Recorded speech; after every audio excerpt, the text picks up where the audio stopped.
और स्वामी विवेकानंद। याद करिए, इसी परंपरा में तुम मुझे खून दो मैं तुम्हें आजादी दूंगा का उद्घोष करने वाले नेताजी सुभाष चंद्र बोस पैदा हुए। यानी कलम का ही नहीं, तलवार की भी पूजा की है। और दोनों के समन्वय से ही समाज और राष्ट्र की व्यवस्था चलती है। याद करिए, स्वतंत्र भारत में भारत का संविधान कैसे बनना चाहिए, उत्तर दक्षिण पूरब पश्चिम क्षेत्र, भाषा, जाति, मत, मजहब, इन सब को एक साथ एक मंच पर ला करके खड़ा कर ले। कोई नाम, तो नाम आया डॉक्टर राजेंद्र प्रसाद जी का।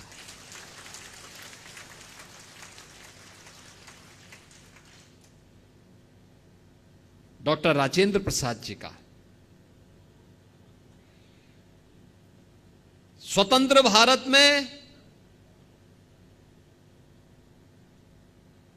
बार बार दुश्मनों के द्वारा किए जा रहे हमलों का जवाब देने के लिए कैसा प्रधानमंत्री चाहिए,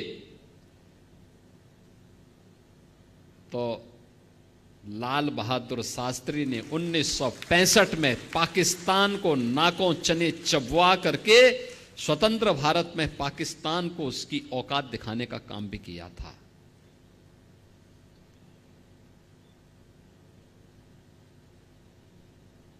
कौन कहता है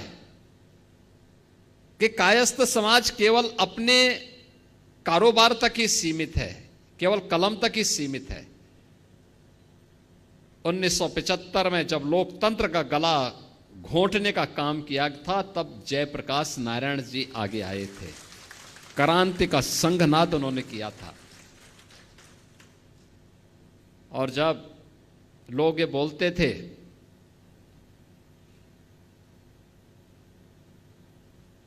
कि अयोध्या में राम मंदिर कभी नहीं बन पाएगा, तो महर्षि महेश योगी जी ने हॉलैंड में राम के नाम पर सिक्का चालू कर दिया था। यानी भारत से बहुत दूर हॉलैंड में उन्होंने भगवान राम के नाम पे ही करेंसी जारी कर दी। यानी एक ऐसी परंपरा, अगर आप हिंदी साहित्य में जाएंगे, उपन्यास की एक विशिष्ट शैली जो भारत की उस समय की ग्रामीण पृष्ठभूमि को प्रस्तुत करता है। मुंशी प्रेमचंद इसी गोरखपुर की धरती पर उन्होंने अपना उपन्यास यहां रचने का काम किया था। कौन से ऐसा क्षेत्र है, एक लंबी पल अपनी जाति के लिए नहीं थी, देश के लिए थी, पूरे देश के लिए थे। डॉक्टर राजेंद्र प्रसाद जी पहले राष्ट्रपति थे जो माघ मेले में पूरे 1 महीने प्रयागराज में रहकर के भारत की सनातन परंपरा को मजबूती देने का काम करते थे। कुंभ के दौरान वहां रहते थे। प्रेसिडेंट सूट वहां बना हुआ है किले में, आज भी आप जाएंगे। डॉक्टर राजेंद्र प्रसाद जी की स्मृतियों को बार बार चिल्ला के कह रहा है।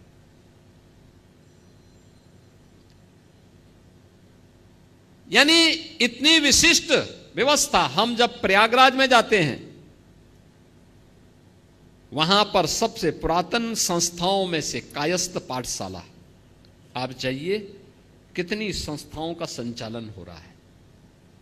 गोरखपुर में आते हैं, महात्मा गांधी कॉलेज की परंपरा आपने देखा होगा। यहां पर Mahatma Gandhi inter college, Mahatma Gandhi degree college और उसके माध्यम से संचालित प्रेम बाबू और उनके परिवार के लोगों ने किस प्रकार से उस विशिष्ट पहचान को बनाए रख करके क्वालिटी एजुकेशन, जहां भी गए क्वालिटी एजुकेशन।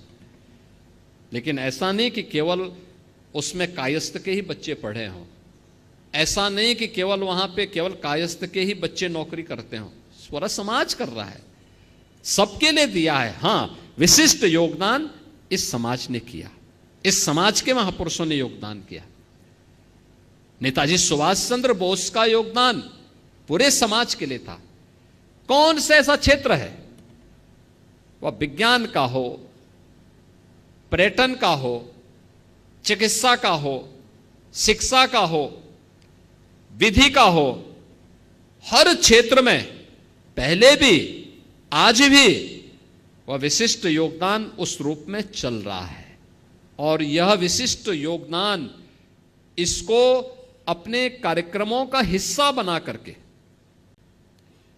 वर्तमान पीढ़ी को बताए जाने की आवश्यकता है कि नहीं भाई, ऐसा नहीं है, हमने केवल लेखा जोखा नहीं रखा है, बल्कि समाज की आवश्यकता के अनुरूप उस प्रकार की लीडरशिप भी दी है, उस प्रकार का नेतृत्व भी दिया है, और उस प्रकार के नेतृत्व के माध्यम से लोगों को एक नई दिशा भी देने का काम किया है। कला के क्षेत्र में अमिताभ बच्चन का कोई मुकाबला है क्या?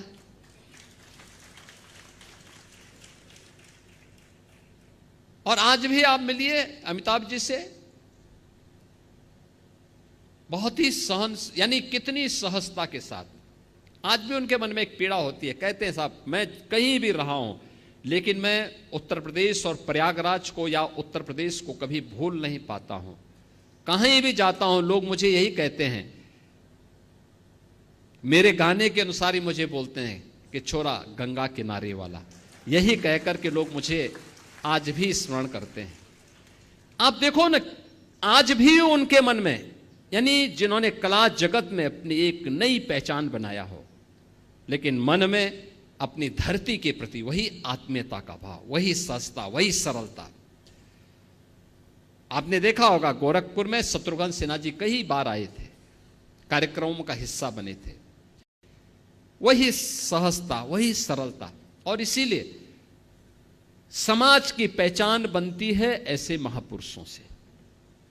उन महापुरुषों को सदैव स्मरण करना, उसको आगे बढ़ाना, जीवन के प्रत्येक क्षेत्र में हमारी वर्तमान पीढ़ी का मार्गदर्शन वहां से प्राप्त हो, उनके आदर्शों से प्राप्त हो, उससे हम प्रेरणा ले, उस प्रेरणा को अपने जीवन का हिस्सा बनाएं। क्योंकि ये जितने भी महापुरुषों के नाम हमने बोले हैं, ये सभी महापुरुष वो हैं जिनके बारे में हमारी पीढ़ी ने सुना है, जाना है और उनके कार्यों को नजदीक से देखा है। हमने भगवान चित्रगुप्त को नहीं देखा, उनके बारे में केवल सुना है, लेकिन हम लोगों ने स्वामी विवेकानंद के कार्यों को पूरा देश आज भी स्मरण करता है, उसको देखता है, महसूस करता है। डॉक्टर राजेंद्र प्रसाद जी के योगदान को नेताजी सुभाष चंद्र बोस जैसा क्रांतिकारी हर भारतीय महसूस करता है।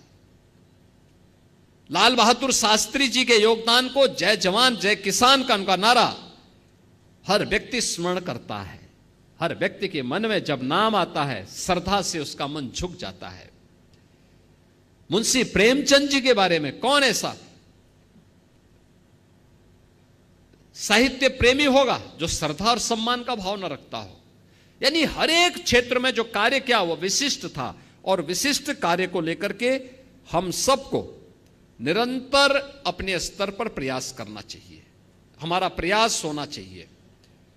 और इसीलिए मैं जो नवनिर्वाचित कार्यकारिणी को इस बारे में कहूंगा कि नवनिर्वाचित कार्यकारिणी इस बात को जरूर ध्यान में रखें कि जिन महापुरुषों ने श्री चित्रगुप्त मंदिर को बनाने में योगदान किया, आप उनके फोटो भी लगाइए, लेकिन सभागार में प्रेरणा वह होनी चाहिए, वह भी होनी चाहिए जो इस समाज से जुड़े हुए वे महानुभाव हैं, उन महापुरुषों के भी जो पूरे समाज को एक नई लीडरशिप दिए हैं।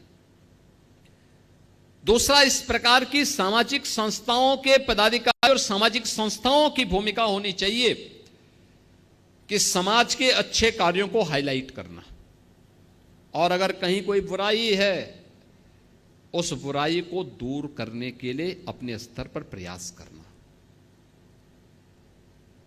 उस बुराई को दूर करना। समाज को उससे दूर रखना, आपस में मिलन के कार्यक्रम समय समय पर होते रहने चाहिए। कुछ विशिष्ट लोगों को अपने कार्यक्रम का हिस्सा बनाया जाना चाहिए।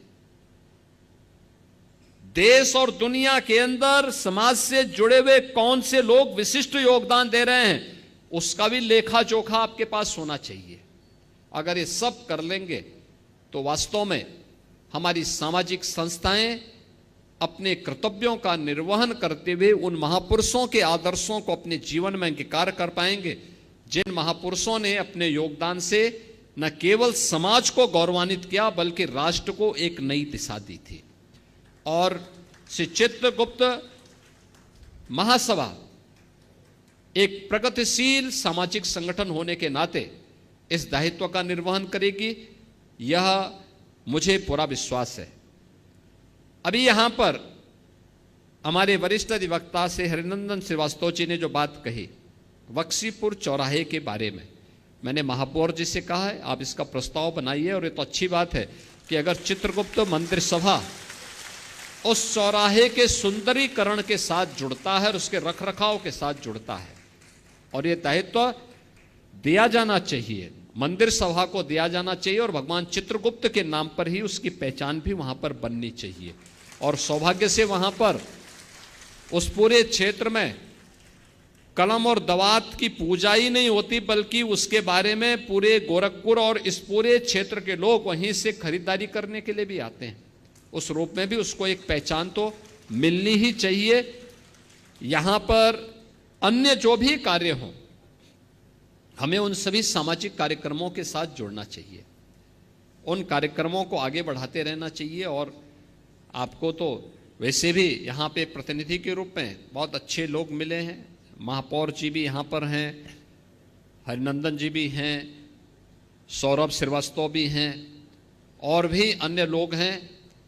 और ये सभी लोग मिलकर के यहाँ नई कार्यकारिणी को संबल प्रदान करेंगे, पुराने और नए मिलकर के और वरिष्ठ जनों का आशीर्वाद लेकर के इस कार्यक्रम को आगे बढ़ाएंगे। कोई कारण नहीं कि चित्रगुप्त महासभा गोरखपुर की एक सबसे अग्रणी सामाजिक संस्था के रूप में अपनी पहचान बनाने में सफल हो पाएगी, इसमें कोई संदेह नहीं होना चाहिए। आपकी इस प्रगतिशील सोच के लिए मैं आप सबको हृदय से धन्यवाद देता हूँ, नई कार्यकारिणी को बधाई देता हूँ और आपको इस बात के लिए आश्वस्त करता हूँ कि गोरखपीठ की ओर से भी और प्रदेश सरकार की ओर से भी हम लोग आपके साथ में हैं। हमेशा आपको हर प्रकार के सहयोग करने के लिए पूरी प्रतिबद्धता के साथ आपके साथ खड़े रहेंगे। इस विश्वास के साथ मैं आप सबके प्रति अपनी शुभकामनाएं देते हुए अपनी वाणी को विराम देता हूं। धन्यवाद। जय हिंद।